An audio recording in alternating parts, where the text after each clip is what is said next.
Join our community by subscribing. Every click helps us share more stories like this one. The introduction. In the quiet town of Maplewood, nestled between rolling hills and vast fields of gold, the illusion of safety cast a long shadow over its residents. With a population that barely scratched the surface of 15,000, the small community had never seen anything beyond petty theft and the occasional dispute over property lines. Families thrived here. Children rode bicycles down tree-lined streets, laughing and playing until the sun dipped below the horizon. But on an unseasonably warm October evening in 2021, that illusion shattered with a simple, haunting call to 900. A local farmer, traversing the edge of his cornfield, stumbled upon a sight that would forever scar the town's tranquility. A lifeless body, hidden beneath the arched branches of an old oak. The victim, a young woman in her mid-20s, lay clothed in a dark green jacket. Her auburn hair sprawled like a crimson blanket against the earth's dull tones. The distant hum of cicadas echoed as the farmer dialed for help. Their song a stark reminder of the warm evening that had just turned cold.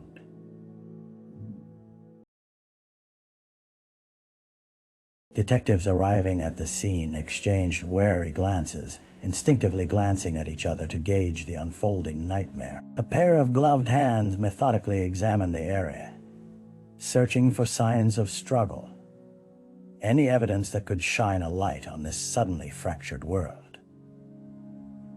For the residents of Maplewood, this was only the beginning. As the news spread like wildfire, panic seeped into the streets, a thick fog of uncertainty wrapping the town in an unexpected, chilling embrace. The local authorities, determined to restore the sense of safety that had crumbled overnight, initiated a thorough investigation.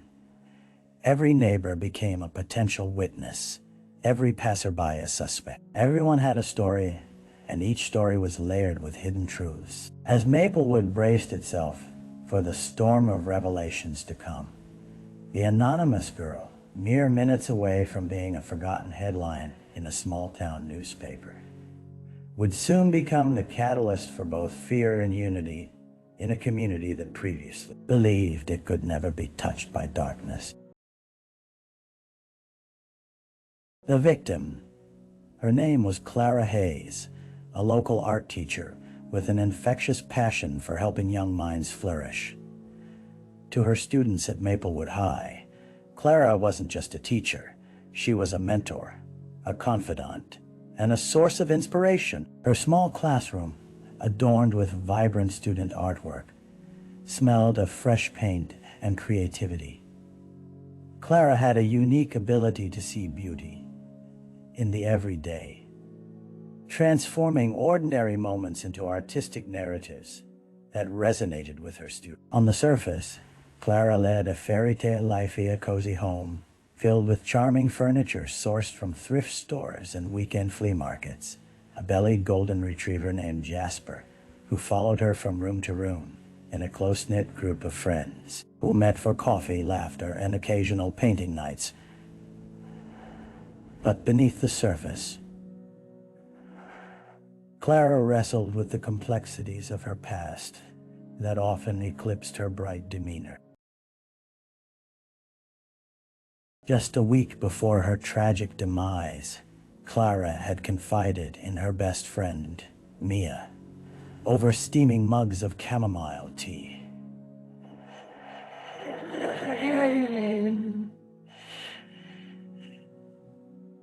As the fall leaves painted the landscape in hues of amber and crimson, Clara revealed, "It's just that I feel like everyone expects me to be perfect, and I'm really scared I'll disappoint them," she had said, her voice tremulous.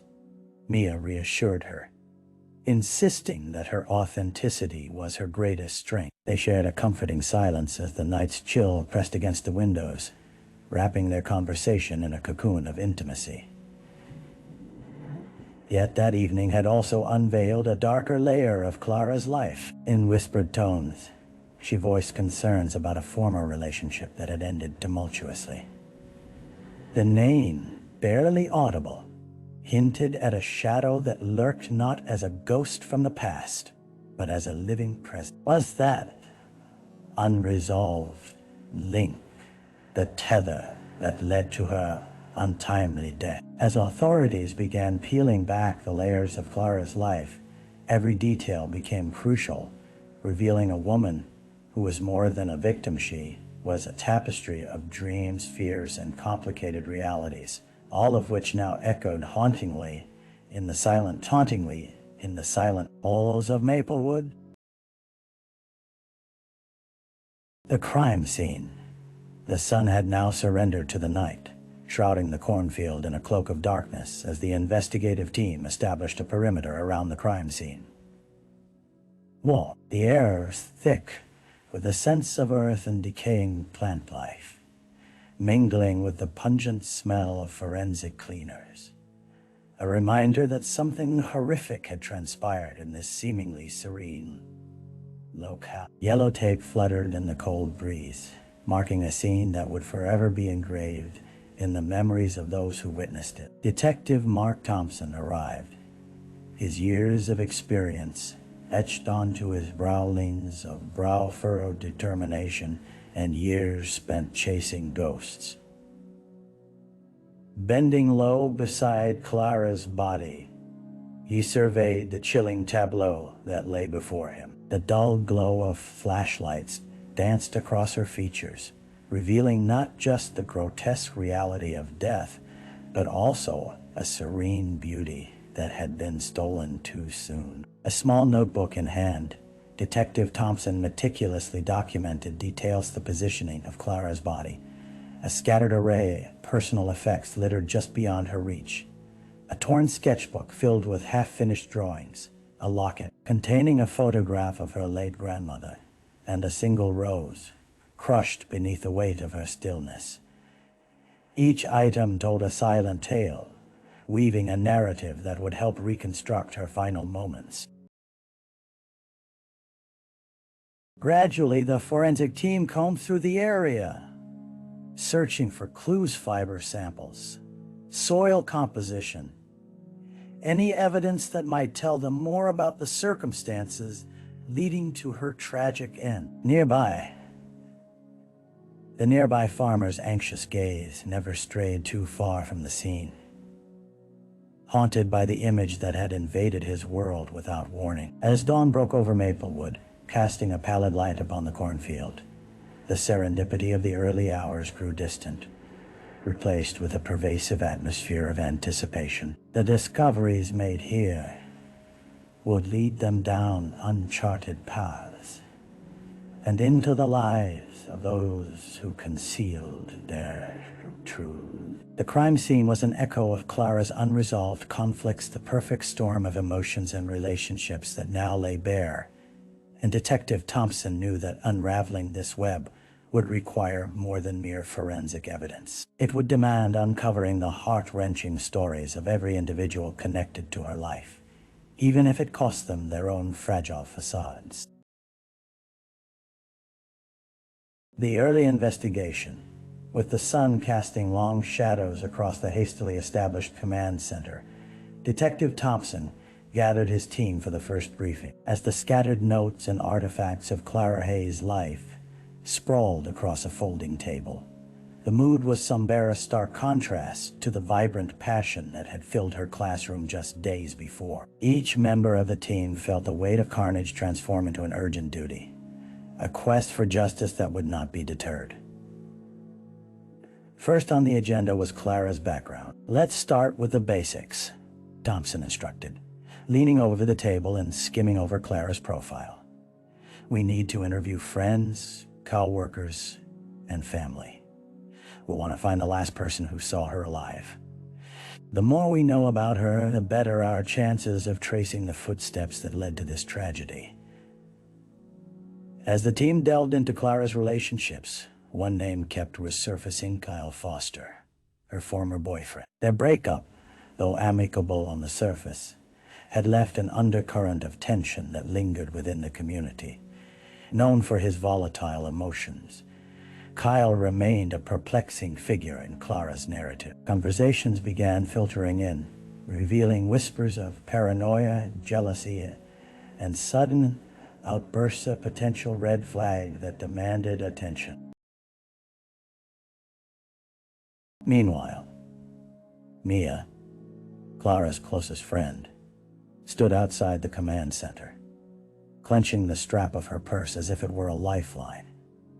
Her thoughts spiraled with the unbearable weight of loss, mixed with guilt that clawed at her inside. She was soon approached by a detective tasked with gathering her insights. "It's important we speak with you," the investigator said gently. "Anything you know could help." Mia's voice trembled as she recounted their last interaction. Clara had been preoccupied with fears about Kyle's unpredictability.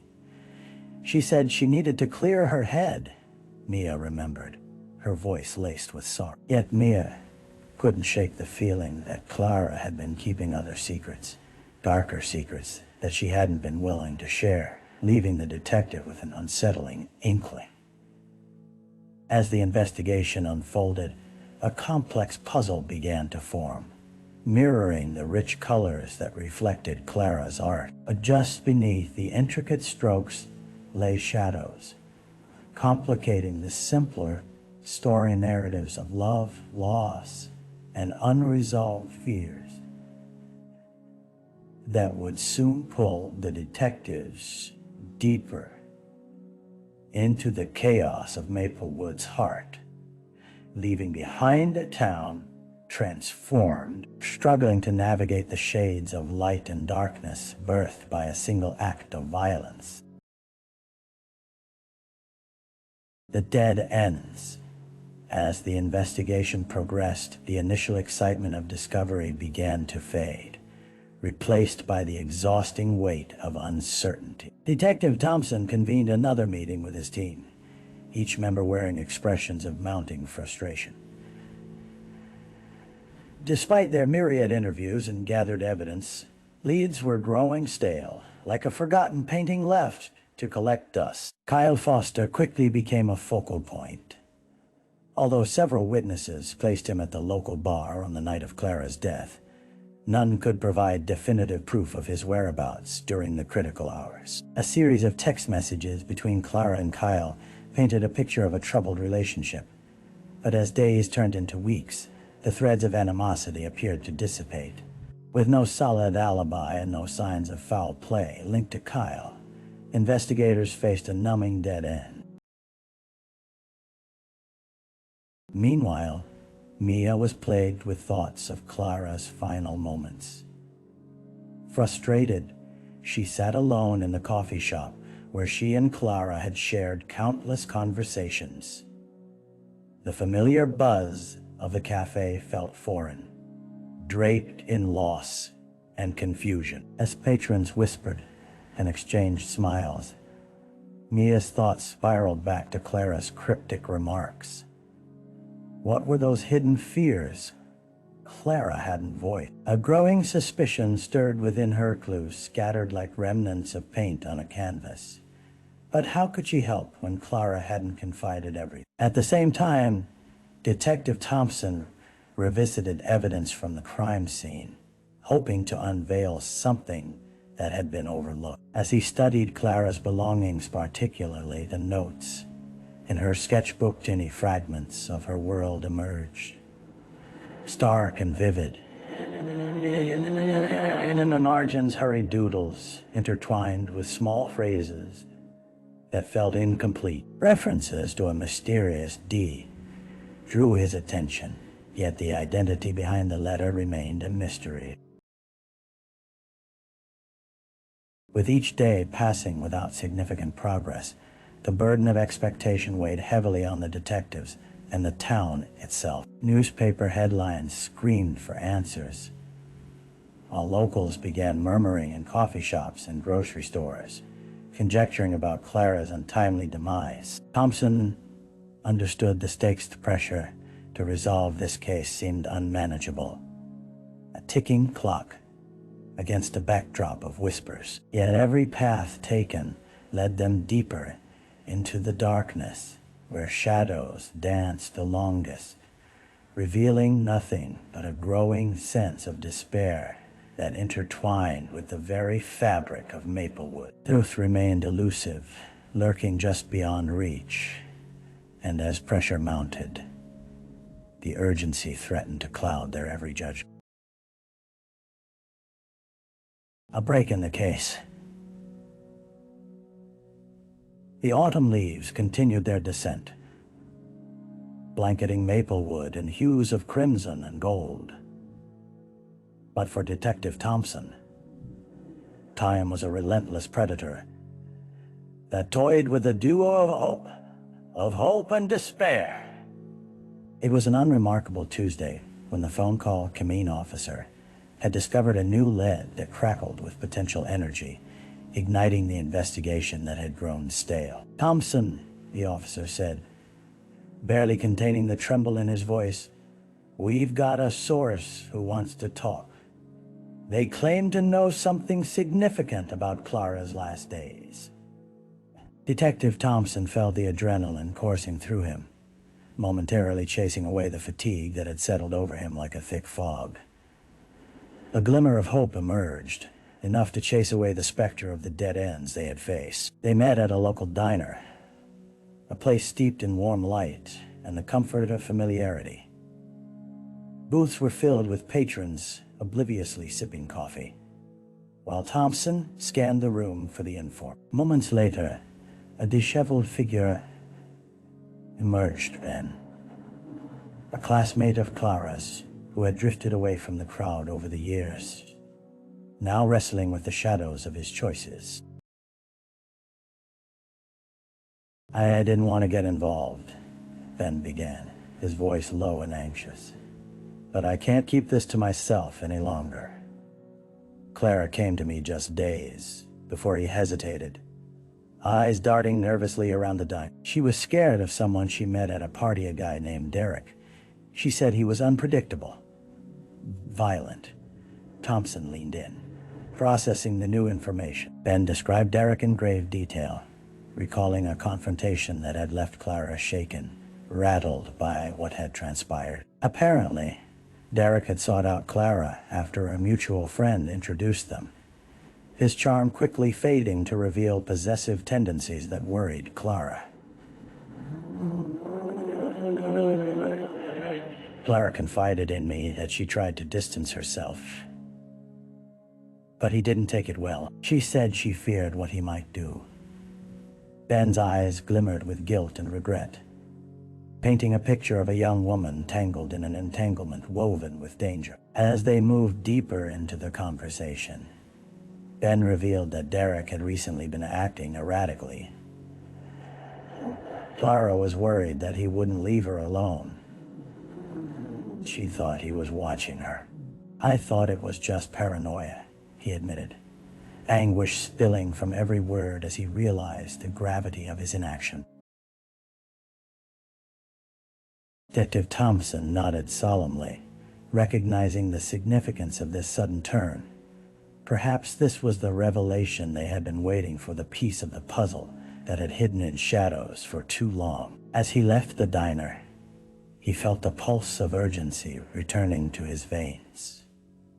Clara's story now had a new thread to follow, one that could turn the tides of fate, while also sharpening the fear that lingered in the hearts of everyone in Maplewood. The stakes had risen, and as names surfaced in the investigation, the detectives were once again propelled toward the light where dark secrets awaited to be unearthed.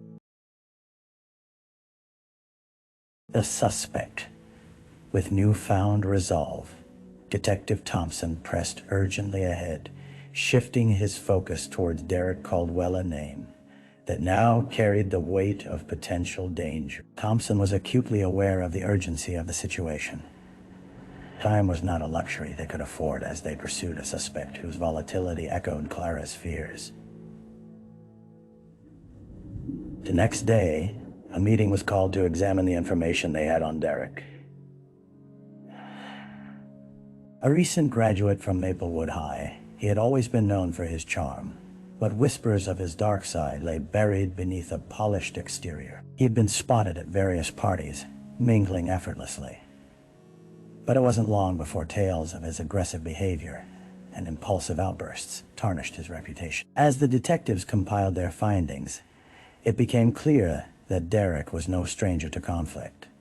Reports of past altercations and a history of jealousy fueled their growing concern. Yet despite numerous documented incidents, he had managed to slip through the fingers of law enforcement, demonstrating an uncanny ability to evade serious repercussions. Now, as the detectives prepared to confront him, the stakes had never felt higher. After gathering enough background to proceed, the team arrived at Derek's apartment, a modest unit in a nondescript building that seemed to hum with an air of disquiet. Thompson and his partner, Officer Rivera, exchanged anxious glances as they ascended the creaky staircase to the second floor. They knocked on the door, and moments later, it swung open to reveal Derek, his expression a mask of feigned innocence. "Can I help you?" he asked, his voice laced with a casual nonchalance that felt disconcerting in contrast to the gravity of the situation. Thompson stepped forward, gauging the young man's demeanor. "We need to talk to you about Clara Hayes," he stated, each syllable deliberate, watching for a flicker of reaction. The shift in Derek's posture was subtle, but telling an involuntary tightening of the jaw, a slight furrowing of the brow indicators of anxiety masked beneath carefully curated bravado. "I don't know much," he replied, a little too quickly. He maintained eye contact as he spoke, yet the slight tremble in his hands betrayed a nervousness that threatened to unravel a facade. "Just last month, Clara was worried about you," Thompson pressed, noting how Derek's confidence began to fray at the edges. "You made her feel unsafe." Derek's calm veneer cracked. "Clara, no way. She was just being dramatic," he snapped, anger punctuating his words. The bravado stood juxtaposed to the very image of a man who once wooed the crowds, but now seemed cornered, like an animal ready to lash out. As the interrogation progressed, Thompson leaned into the rhythm of their exchange. He birthed discomfort through questioning, watching Derek's expressions shift from indignation to outright defensiveness. Clara's fears were etched deep into the narrative, and every push from the detective hinged upon Derek's vulnerability as a revelation. An unilluminated apartment began to illuminate a darker truth concealed beneath the glossy surface of Maplewood's picturesque facade. Yet, as the conversation flowed, one question lingered above all others. Was Derek merely a troubled young man, chasing the thrill of connection, or was he, in fact, the perpetrator of a deep, chilling betrayal that burst the fragile tranquility of their town? The clock ticked, and with each moment Clara slipped further away, yet the truth lay within reach, teetering on the cusp of revelation. The trial, the courthouse stood austere, an imposing structure that loomed over Maplewood, representative of justice or the failure thereof. As the trial for Derek Caldwell began, the small town braced for the impact of revelations that would ripple through its tightly knit community. Onlookers filled the gallery, eager to catch a glimpse of the boy who had turned a once peaceful life into a tangled web of horror.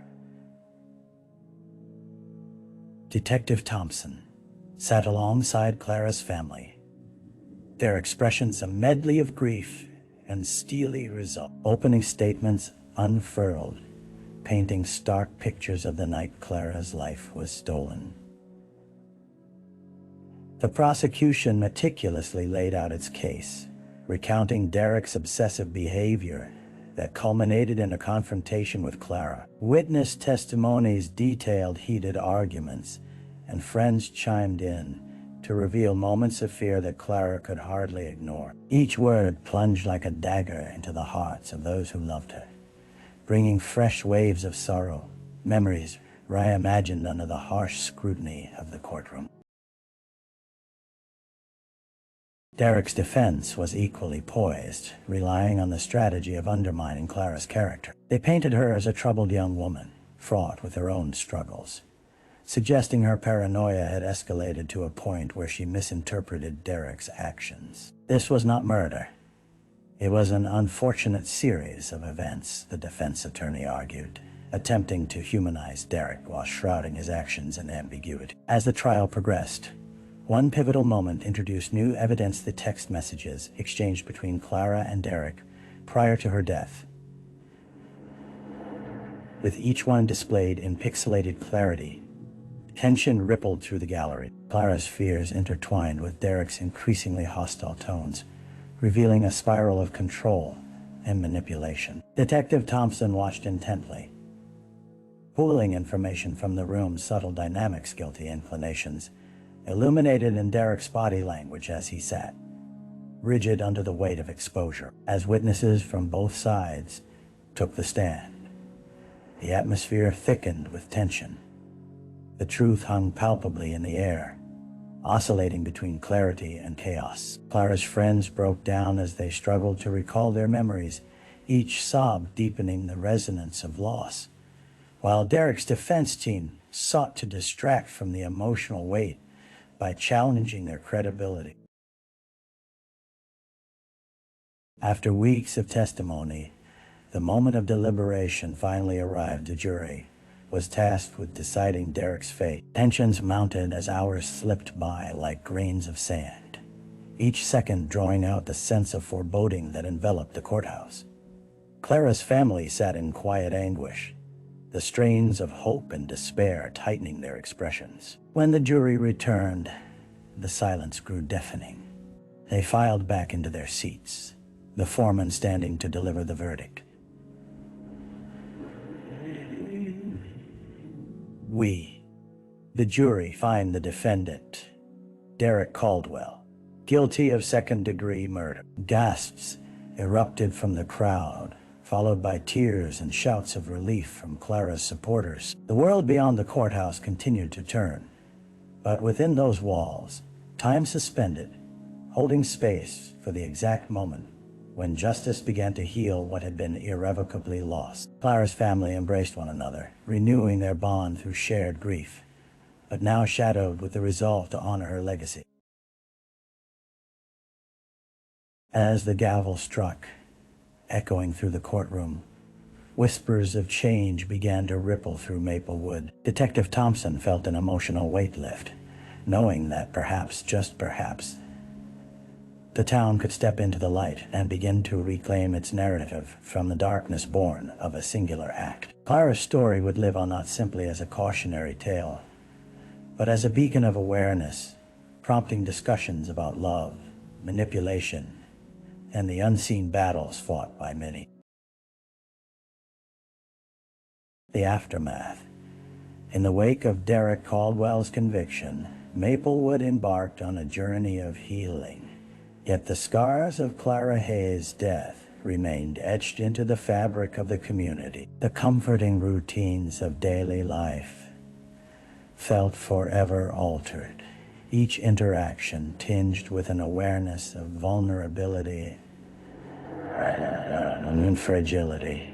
Grief clung to the air like a heavy fog, while some sought solace in the familiar returning to the coffee shop where Clara had laughed and created. Others found themselves rethinking relationships and the nature of safety. As autumn faded and winter approached, the starkness of changing seasons mirrored the emotional landscape of Maplewood. At Maplewood High, students gathered to remember Clara with a memorial exhibit honoring her spirit through art and meaningful contributions she'd made. The school's gymnasium soon transformed into a canvas of creativity, filled with paintings of fallen leaves, playful sketches, and poignant self-portraits, each piece telling a story. Clara's students had poured their hearts into the tribute, reviving her legacy and reaffirming their determination to keep her memory alive.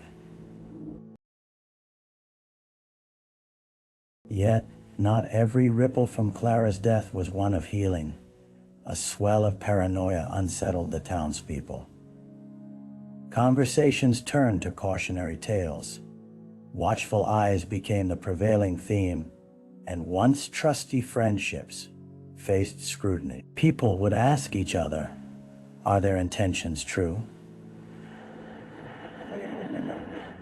An unsettling reminder that threat could lurk even in the most secure environments.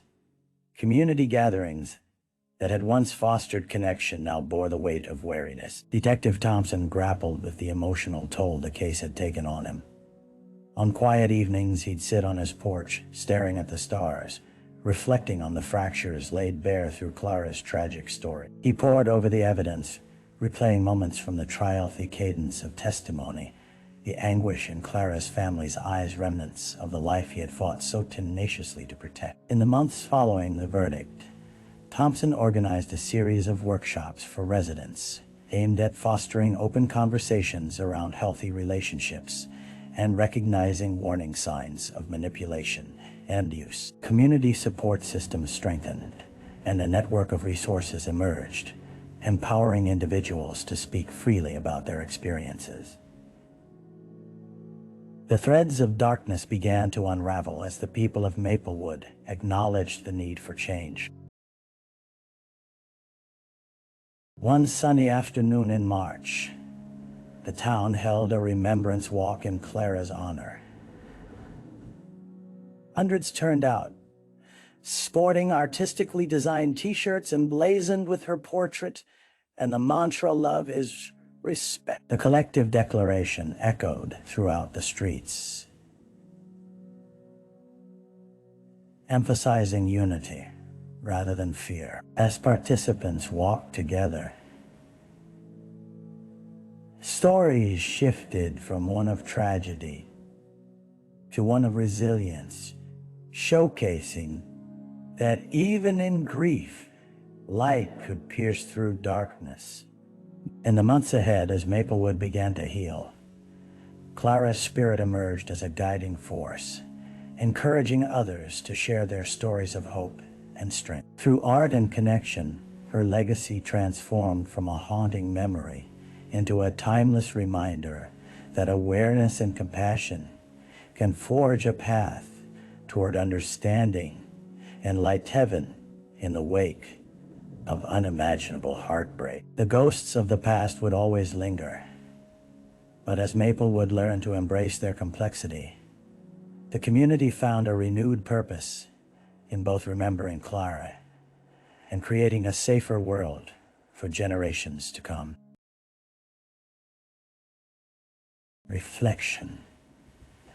As the seasons changed once again, the small town of Maplewood continued to navigate the delicate balance of loss and healing. Detective Thompson often found himself taking long walks through the streets, reflecting on how Clara Hayes had shaped not just the life of those who loved her, but the very identity of the community itself. He would pause by the memorial garden dedicated to her, a vibrant space filled with blooming flowers and paintings created by her students, a living testament to her passion for art and education. The wind whispered through the leaves, and for a moment, Thompson felt Clara's spirit linger in the air, urging him to remember, to strive for change. His heart ached for the lives she could have touched had her life not been stolen. The conversations that had emerged from her tragic fate about love, respect, and the importance of every individual's voice had planted seeds of growth where once there had been only shadows. Clara's story drove him to be an advocate for those who felt trapped in silence, a reminder that understanding could bring light where darkness once reigned. In the wake of her memory, Thompson became resolute in his commitment to protecting the vulnerable and ensuring that Maplewood would never again stand divided by fear. The town rallied around Clara's legacy, transforming pain into purpose, forging connections that transcended the heartache, intertwined in their lives. Even as they learned to navigate the complexities of fear and hope, Clara's essence guided them forward, a vibrant tapestry woven from the threads of community, love, and resilience. Thus, Maplewood emerged from the depths of despair with renewed strength, determined to elevate Clara's spirit in their quest for a safer tomorrow, proving that even the heaviest of hearts can bear witness to the light and solidarity, growth, and compassion.